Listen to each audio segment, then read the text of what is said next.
Welcome to my channel social का फंडा।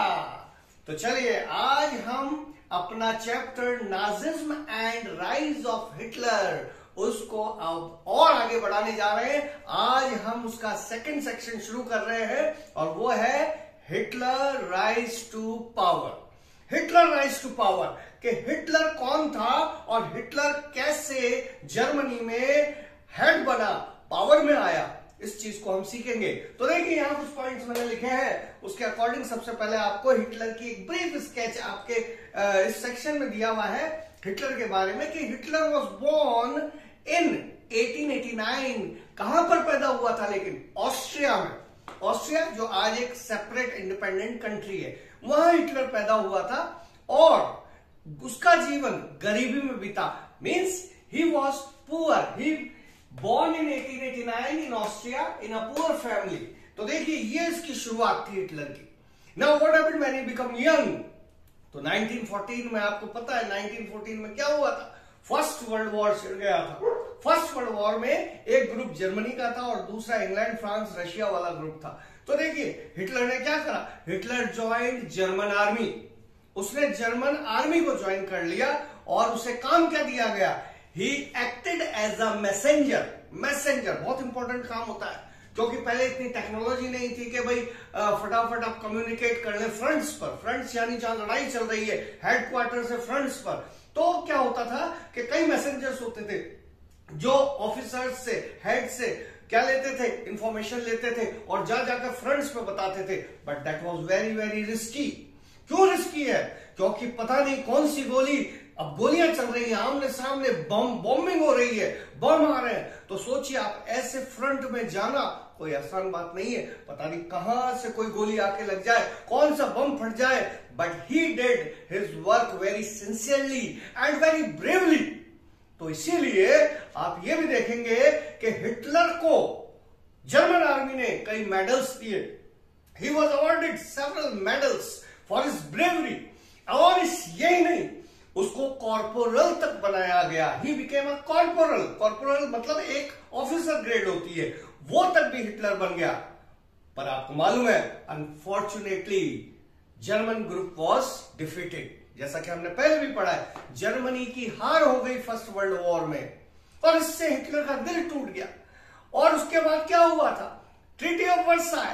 So both these things, defeat of Germany in the First World War and the Treaty of Versailles horrified Hitler. He became furious.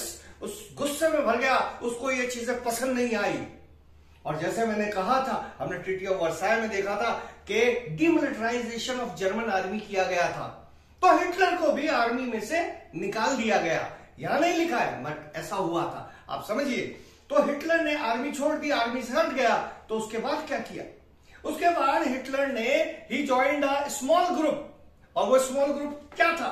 German Workers party. एक party थी German Workers party, छोटी party थी, एक group था workers का, उससे उसने join किया।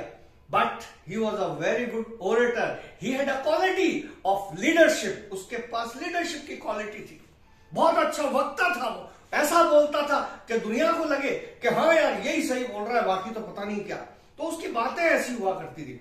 तो वेरी सून ही become the leader of that party.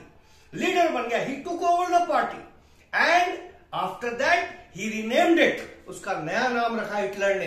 क्या नाम रखा? उसने नया नाम रखा the National Socialist German worker party. National Socialist German worker party. और यही पार्टी आगे चलकर जर्मनी में नाजी पार्टी कहलाई।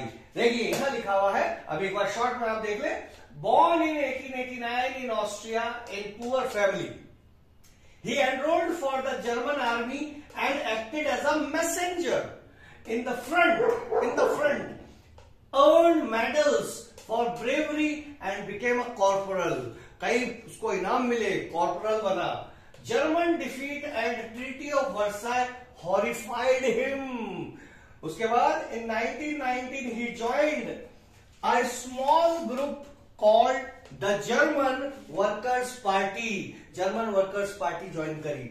Soon he took over the party and renamed it the National Socialist German Workers party.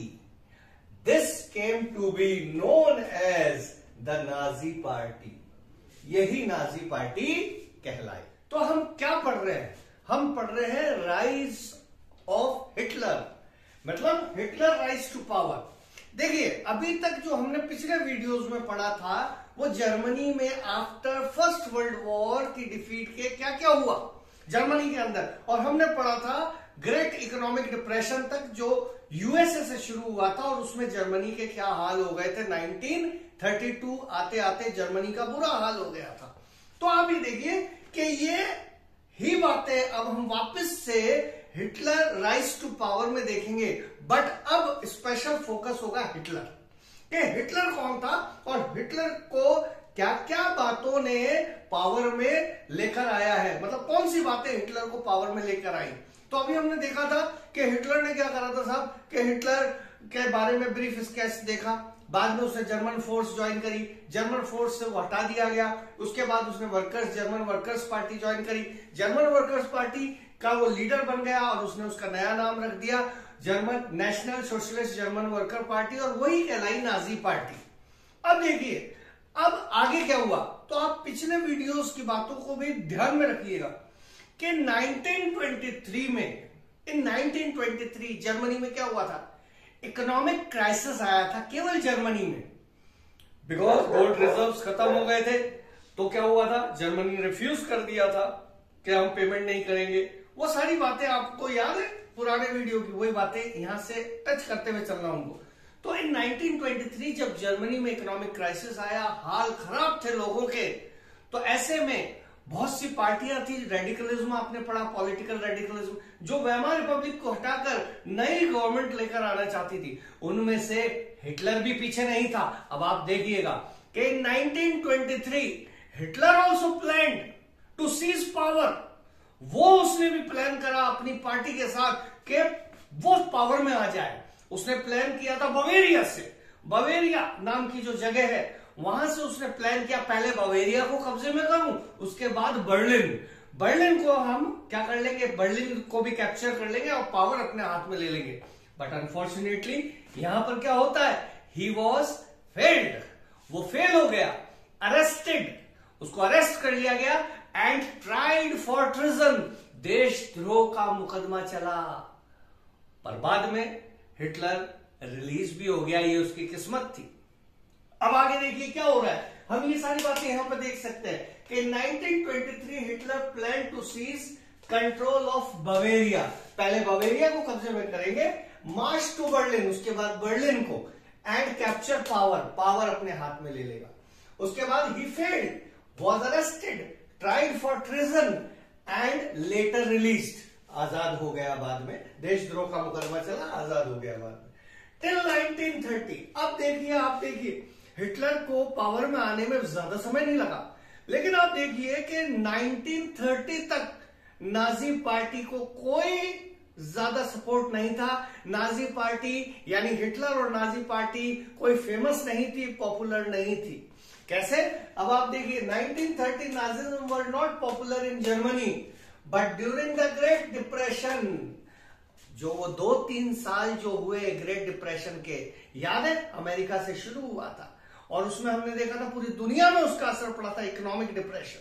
और जर्मनी का तो सबसे बुरा हाल हुआ था, सबसे बुरा हाल जर्मनी का हुआ था. वहां बिजनेस ठप हो गए थे, लोग सड़कों पर थे, मींस लाखों की संख्या में. आप देखिए अनएम्प्लॉयमेंट फैल चुका था, लोग प्लेकार्ड लगा के घूमते थे, willing to do any work, कुछ भी करा लो, पैसा चाहिए, यानी हर तरफ जर्मनी का हाल बुरा था. और इस समय का सबसे बढ़िया फायदा उठाया हिटलर ने इस समय का फायदा उठाया, और इसके बाद हिटलर, हम कह सकते हैं यही कारण हुआ कि वो पावर में आया. तो देखिए क्या लिखा हुआ है कि till 1930 Nazism were not popular in Germany, but during the great depression Nazism became a mass movement. Nazism became a mass movement economic depression के समय में. इन 1928 एग्जाम्पल भी दे रखा है आपके वहां पर कि इन 1928 इलेक्शन हेल्ड इन जर्मनी, और उस इलेक्शन में नाजी पार्टी को कितने परसेंट वोट मिले थे? ओनली 2.6%। क्या शो कर रहा है ये कि नाजी पार्टी को कोई पॉपुलर सपोर्ट नहीं था। बट वहीं उसी के बाद जब नेक्स्ट इलेक्शन हुए 1932 में, नाजी पार्टी को 37% वोट मिले और उस समय के वो सबसे ज्यादा वोट थे। नाजी पार्टी इन 2-3 सालों में हिटलर ने जो काम किया उससे बड़ी पॉपुलर हो गई और इसीलिए 1932 में Nazi party got a majority of vote 37%। देखिए, इन 1928 election Nazi party got only 2.6% of votes, but in 1932 it had become the largest party with 37% of votes। 37% of votes। ऐसा क्यों हुआ? ऐसा क्या कर दिया हिटलर ने? तो आपको मैंने अभी समझाया था थोड़ी देर पहले कि Hitler was a very miraculous speaker. वो ऐसी बातें करता था, वो इस तरीके से बोलता था, he was a very good orator, कि लोगों को लगता था कि यार ये सही बोल रहा है, यानी वो उसकी बातों में अट्रैक्ट होते थे लोग, इतना पावरफुल स्पीकर था वो। तो एक तो वो वाली बात, और देखिए उसने इस समय में, मैंने कहा ना, उसने बहुत अच्छा फायदा उठाया इकोनॉमिक डिप्रेशन का अपनी पार्टी को और अपने आप को पॉपुलर बनाने के लिए। उसने क्या किया? देखिए, he promise and propaganda, okay, his promise and propaganda steered hopes of a better future. जो उसने प्रॉमिस की है और जो उसने प्रोपोगेंडा किया जिस तरीके से, उससे जर्मनी के लोगों को उम्मीद जग गई कि हाँ भाई, बेटर फ्यूचर चाहिए तो केवल हिटलर आना चाहिए, इसकी पार्टी आनी चाहिए, अगली बार इलेक्शन में जीतनी चाहिए। तो देखिए उसके प्रोमिसेस देखिए। He devised a new style of politics. उसने इस समय को बहुत अच्छे से यूज किया। Massive rallies, public meetings, massive rallies organise करी, पब्लिक मीटिंग्स करी, और उसने क्या करा? Instil a sense of unity. German लोगों के अंदर यूनिटी की फीलिंग डेवलप करी कि आपको यूनाइट होना पड़ेगा, इस तरीके की बातें।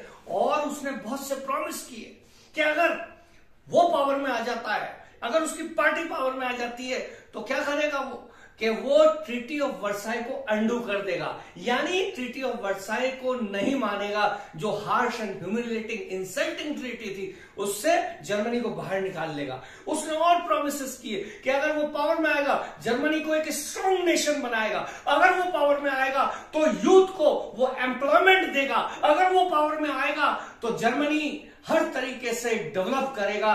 उसने बड़े बड़े वायदे किए और इन्हीं प्रोमिसेस की वजह से और उसके खतरनाक propaganda, massive rallies, public meetings, अभी मैंने आपको बताया है ना, और उसने अपनी पार्टी को डिसिप्लिन भी किया। उनकी यूनिफॉर्म नाजी सैल्यूट शुरू किया उसने बैनर और अपना झंडा बनाया, स्वास्तिक का निशान वाला झंडा हिटलर का होता था। इस तरीके से he discipline his party, volunteers also. और देखिए इन सारी बातों ने क्या कर दिया कि हिटलर को जर्मन्स की आंखों में मसीहा के रूप में लाके खड़ा कर दिया। मसीहा मीन्स सेवियर। लोगों को लगने लगा कि हाँ, अगर जर्मनी को कोई बचा सकता है, जर्मनी को कोई मुसीबतों से बाहर निकाल सकता है, अगर हमारा फ्यूचर ब्राइट हो सकता है, तो वो सिर्फ और सिर्फ नाजी कर सकते हैं और हिटलर कर सकता है। And that was the reason why in 1928 his party received only 2.6% of vote, but within the 2-3 years of economic depression वाले जो समय थे, जब उसने सारे काम किए, in 1932 election he got the majority of vote, 37% vote उसकी पार्टी को मिला। और इस तरीके से हिटलर came to power, और हम कह सकते हैं Hitler rise to power. Next topic में हम यही देखेंगे कि जब वो पावर में आया, यानी वो जब लीडर बना जर्मनी का, तो उसने आगे क्या किया? उसने जो किया उसी की वजह से फिर वो डिक्टेटर बन गया जर्मनी का। और डिक्टेटरशिप में उसने क्या किया वो हम आगे और देखेंगे। तो इस तरह देखिए आप, हिटलर मेजॉरिटी पार्टी का लीडर बन जाता है। अब आगे क्या होता है? तो हमारा नेक्स्ट टॉपिक है the destruction of democracy. The destruction of democracy. इसमें हम क्या पढ़ेंगे कि how Hitler became a dictator, वो डिक्टेटर कैसे बना। तो देखिए, जैसा कि अकॉर्डिंग टू वेमर कॉन्स्टिट्यूशन एक नियम था कि जो पार्टी मेजोरिटी ऑफ वोट्स लेके आएगी उसका जो लीडर है he will become the chancellor. जैसे हमारे प्राइम मिनिस्टर होता है, जर्मनी में चांसलर कहलाते थे। तो ठीक है, ऐसा ही हुआ। On 30th January 1933 president Hindenburg, वहां का प्रेसिडेंट कौन था उस समय, president Hindenburg offered chancellorship to Hitler. यानी इस तरीके से हिटलर क्या बन जाता है, जर्मनी का चांसलर बन जाता है। ठीक है, जर्मनी का चांसलर। अब देखिए डिक्टेटर कैसे बनेगा, आगे हम देखते हैं कि a mysterious fire broke out in German parliament, राइक्सटाग। याद है आपको राइक्सटाग, जर्मन पार्लियामेंट।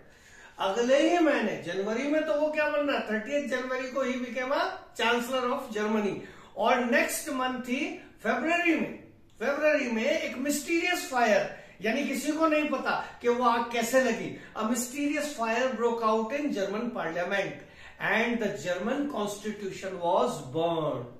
अब जर्मनी का जो कॉन्स्टिट्यूशन था वो उस बिल्डिंग में आग लगने से, पार्लियामेंट की बिल्डिंग में वो जल जाता है। अब हिटलर को मौका मिलेगा अपने हिसाब से काम करने का, क्योंकि अब कॉन्स्टिट्यूशन बचा नहीं।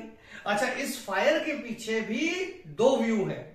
कुछ हिस्टोरियंस बोलते हैं कि it was deliberately did by the Hitler, कि हिटलर ने जानबूझकर खुद ने आग लगवाई होगी because he wanted to become a dictator.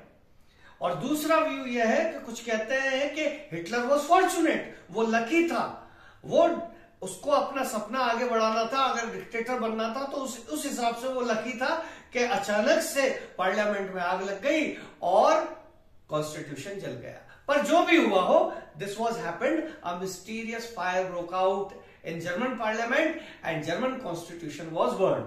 देखिए वो जल गया, फरवरी में ये काम हुआ।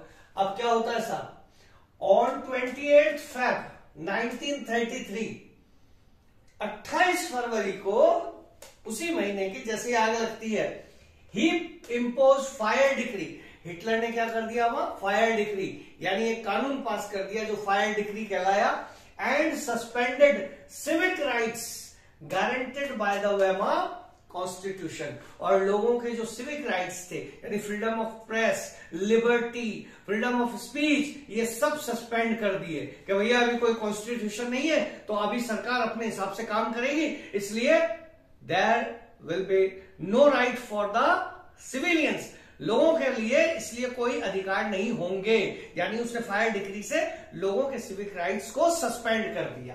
अब यही था कदम, पहला कदम उसने डिक्टेटरशिप के लिए उठाया। और जैसे उसने ये किया, उसके बाद उसने अपना काम शुरू किया।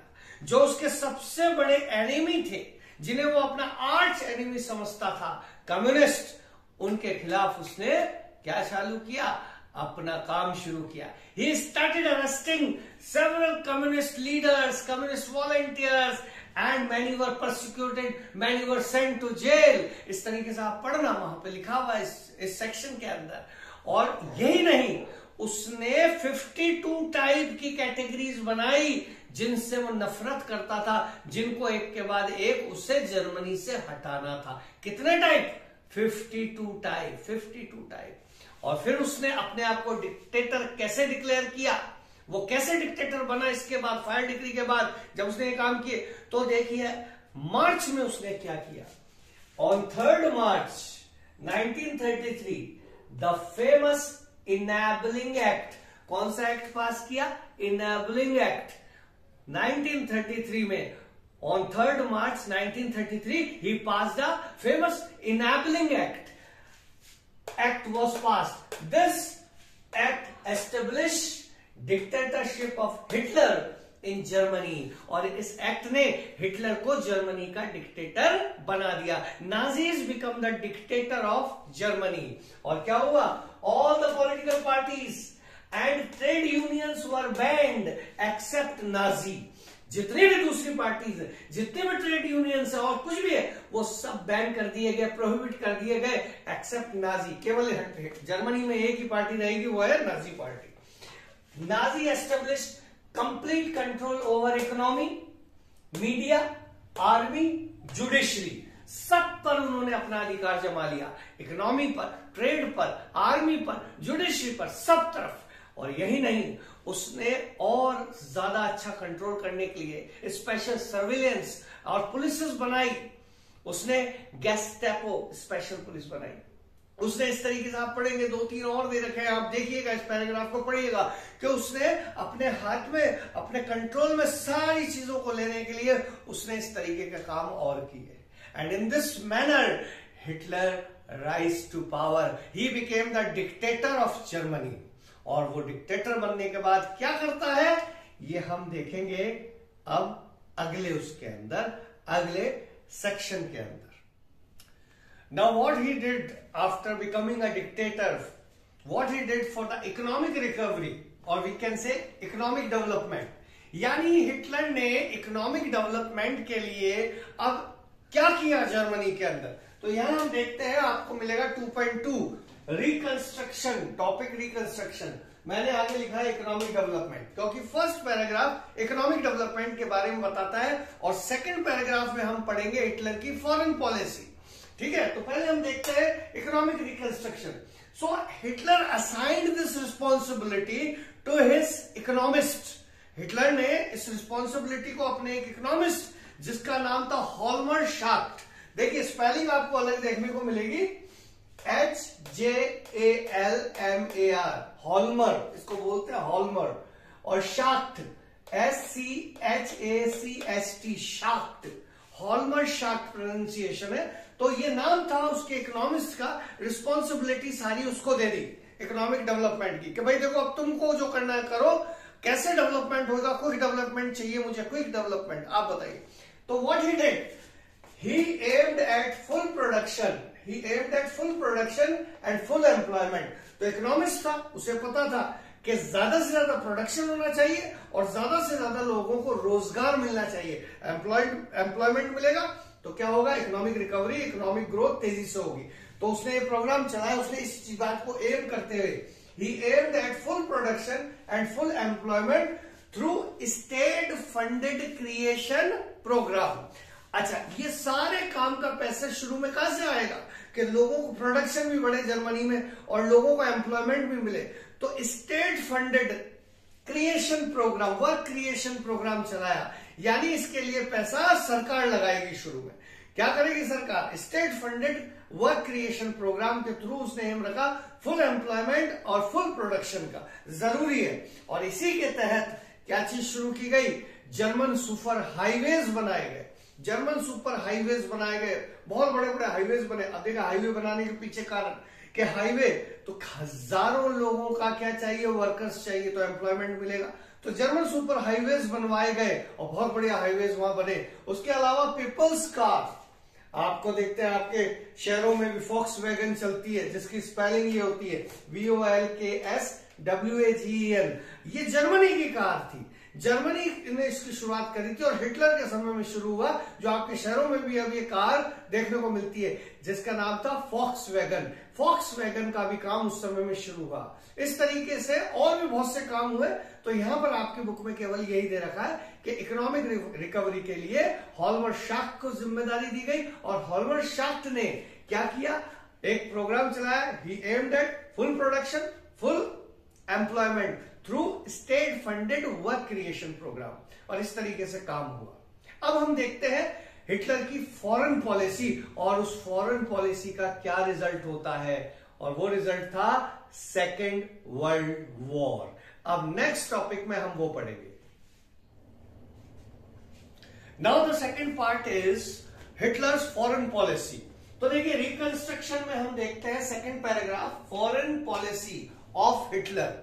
तो सबसे पहले हिटलर जैसे ही डिक्टेटर बना उसने क्या किया, सबसे पहले हिटलर ने क्या किया, he pulled out of the League of Nations in 1933। क्या मतलब इस सेंटेंस का, यानी लीग ऑफ नेशन। अब लीग ऑफ नेशन क्या है कि देखिए जब फर्स्ट वर्ल्ड वॉर हुआ था उसके बाद फर्स्ट इंटरनेशनल ऑर्गेनाइजेशन बनाई गई थी जिसका काम यह था कि अब भविष्य में वॉर ना हो। तो उसमें उस जमाने के पावरफुल देश शामिल थे और उनका एक ग्रुप था, वो था लीग ऑफ नेशन। और एक तरीके से ट्रीटी ऑफ वर्साई को जर्मनी फॉलो करे और पीस मेंटेन रहे, वो किसकी जिम्मेदारी थी उस पर नजर रखने की? लीग ऑफ नेशन की थी। तो सबसे पहले हिटलर ने जर्मनी को लीग ऑफ नेशन से बाहर निकाल लिया, यानी देखिए कितना बड़ा काम किया उसने। उसके बाद रीऑक्यूपाइड द राइनलैंड इन 1936। राइनलैंड जो जर्मनी का हिस्सा जो फ्रांस ने अपने कब्जे में कर रखा था, उसके बाद 1936 में उसने उस पर कब्जा कर लिया। 1936 में फ्रांस से राइनलैंड वापस ले लिया। उसके बाद integrated Austria with Germany in 1938। अब ऑस्ट्रिया और जर्मन लोग देखते हैं एक से एक सी रेस के हैं, तो उसने क्या करा? ऑस्ट्रिया को अपने साथ मिला लिया अंडर द स्लोगन। कौन सा slogan? One people, one empire, one leader. ये स्लोगन के थ्रू ही इंटीग्रेटेड ऑस्ट्रिया इन जर्मनी और वो साथ हो गए, मिल गए, एक देश बन गए 1938 में। अब देखिए यही नहीं रुक रहा है, और क्या कर रहा है वो देखिए। Then he captured Sudetenland. Sudetenland बोलते हैं इसको। सुडेटनलैंड क्या है? चेकोस्लोवाकिया एक और देश हुआ करता था उस समय जो जर्मनी का नेबर था, उसका एक हिस्सा जो सुडेटनलैंड है, वहां पर जर्मन रेस के लोग रहते थे।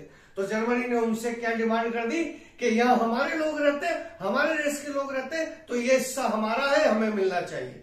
सो in this manner he captured Sudetenland, और सुडेटनलैंड के बहाने से उसने पूरे चेकोस्लोवाकिया पर भी कब्जा कर लिया। क्या लिखा है देखिए, then he captured Sudetenland from Czechoslovakia and gobbled. Gobbled मतलब उसी को निगल लेना। And gobbled up the entire country, पूरी कंट्री को उसने निगल लिया, यानी उस पर कब्जा कर लिया, चेकोस्लोवाकिया पर भी। उसके बाद देखिए वो रुका नहीं, क्यों? अब लीग ऑफ नेशन क्या कर रही है? इंग्लैंड उसका मेंबर, फ्रांस उसका मेंबर है, वो कुछ स्टेप नहीं ले रहे, वो उसको थ्रेट दे रहे हैं मगर कोई स्टेप नहीं ले रहे। क्यों? क्योंकि इंग्लैंड क्या सोचता था, देखिए, he had unspoken support of England. देखा जाए तो इंग्लैंड का उसको अनस्पोकन सपोर्ट मिल रहा था शुरुआत में। वो क्यों मिल रहा था? Which had considered treaty of Versailles too harsh. क्योंकि इंग्लैंड को भी लगता था कि ट्रीटी ऑफ वर्साई जर्मनी के लिए बहुत ही हार्श ट्रीटी थी, इसलिए वो कुछ समय के लिए इंग्लैंड चुप रहा। और इंग्लैंड चुप था तो दूसरे देशों ने भी कुछ नहीं किया। लेकिन इससे हुआ क्या? हिटलर का हौसला बढ़ता गया। उसको ये लगने लगा कि अब मैं इतना पावरफुल हो गया हूं कि अब इंग्लैंड, फ्रांस, रशिया, ये दूसरे देश मुझसे डरने लगे हैं, वो मुझसे डरने लगे हैं। और ऐसे समय में हिटलर ने बहुत पैसा आर्म्स एंड एम्यूनिशन के ऊपर क्या किया? इन्वेस्ट किया। उसका जो इकोनॉमिस्ट था, आपने पढ़ा था अभी रिकंस्ट्रक्शन में, इकोनॉमी में हमने पढ़ा था, क्या नाम था उसका? याल्मर शाक्ट। याल्मर शाक्ट ने हिटलर को एडवाइस किया कि नहीं, इकोनॉमिक क्राइसिस है, पैसे की कमी है, आप रीआर्मामेंट को रोक दें। मगर हिटलर ने क्या करा? उसी को हटा दिया नौकरी से, उसे हटा दिया, क्योंकि हिटलर को उसके अगेंस्ट कोई बोले ये पसंद नहीं था। Hjalmar Schacht was leave, means he was removed. और देखिए उसने क्या रास्ता चुना, हिटलर ने क्या रास्ता चुना? हिटलर चोज वॉर, उसने लड़ाई चुनी, एंड टेरिटोरियल एक्सपेंशन, उसने टेरिटोरियल एक्सपेंशन को चुना। उसने सोचा कि अगर मैं वॉर और टेरिटरीज को बढ़ाऊंगा तो हमें रिसोर्स मिलेंगे तो फटाफट इकोनॉमिक रिकवरी हो जाएगी। तो उसने किस रास्ते को अपनाया? वॉर एंड टेरिटोरियल एक्सपेंशन के रास्ते को अपनाया फॉर इकोनॉमिक रिकवरी। और उसका एक आइडिया और दूसरा भी था, उसके मन में चल रहा था, he wanted to become a leader of entire Europe, dictator of entire Europe. तो ये भी उसके पीछे कारण था। तो देखिए उसने ऐसा किया और उसने क्या करा? 1 सितंबर 1939 जर्मनी इन्वेडेड पोलैंड। 1 सितंबर 1939 जर्मनी इन्वेडेड पोलैंड, यानी पोलैंड में अपनी आर्मी भेजकर उस पर कब्जा कर लिया। और यहीं से हम देखते हैं सेकेंड वर्ल्ड वॉर की शुरुआत होती है, क्योंकि इसके लिए अब इंग्लैंड, फ्रांस, उन्होंने जर्मनी को अल्टीमेटम दिया कि विड्रॉ योर फोर्सेस, अपनी आर्मी को पीछे ले जाओ, वरना रेडी फॉर वॉर, वरना लड़ाई के लिए तैयार हो। हिटलर को लगा ये भी फेक थ्रेट है, कुछ नहीं होगा, जैसे पहले कुछ नहीं किया अब भी कुछ नहीं होगा। मगर इसी के 2 दिन बाद 3 सितंबर को फ्रांस और इंग्लैंड ने भी वॉर ओपन कर दिया against Germany, and this was the beginning of second world war. और इस तरीके से जर्मनी और पहले इंग्लैंड और फ्रांस के बीच में लड़ाई शुरू हुई। 1940 में जर्मनी ने ट्रीपार्टिटी क्या बनाया, एक पैक्ट साइन किया, ट्रीपार्टिटी पैक्ट। और किसके साथ, अपने साथ किसको मिला लिया जर्मनी ने, इटली और जापान को। वो दोनों भी क्या थे, डिक्टेटोरियल देश ही थे। इटली में मसोलिनी की डिक्टेटरशिप थी और जापान में मिलिट्री की डिक्टेटरशिप थी, तो एक तरीके से वो लाइक माइंडेड थे। तो ट्रीपार्टिटी पैक्ट साइन किया हिटलर ने 1940 में, किसके साथ, इटली और जापान के साथ, और ये एक ग्रुप बन गया। और दूसरी तरफ रशिया भी शामिल हो गया, किसके साथ, इंग्लैंड फ्रांस के साथ, वो पुराना ग्रुप था अलाइज। अमेरिका अभी तक चुप बैठा था, 1940-41 में हिटलर बहुत जबरदस्त पावरफुल प्रूव हुआ, उसने बहुत से हिस्सों को जीत लिया। आप ये देखिए क्या उसने इसी के कारण से, इस सक्सेस के कारण से बिना सोचे समझे उसने रशिया के ऊपर अटैक कर दिया। और यहां से उसकी भूल शुरू होती है, क्योंकि उसने अपना वेस्टर्न फ्रंट को खाली छोड़ दिया और इस पर जो इंग्लैंड की बॉम्बिंग हुई उससे उसकी हालत खराब हो गई। दूसरी तरफ रशियन आर्मी, रेड आर्मी, वो बहुत भारी प्रूव हुई और वहां स्टेलिनग्राड नाम की जगह पर इसकी हिटलर की आर्मी की जबरदस्त डिफीट हुई। और जब उसके सोल्जर्स भाग रहे थे मैदान को छोड़कर, रशिया की आर्मी ने उनका पीछा किया, हराते गए, and the heart of Germany तक रशिया की आर्मी पहुंच गई, यानी बर्लिन तक। और देखिए 1945 तक रशियन आर्मी कहां पहुंच चुकी थी, हार्ट ऑफ जर्मनी, बर्लिन। ये एक पार्ट दिखाया गया। और दूसरा पार्ट आपको पता है 1941 तक यूएसए अलाइज का साथ नहीं दे रहा था, यानी वो इस वर्ल्ड वॉर में शामिल नहीं था।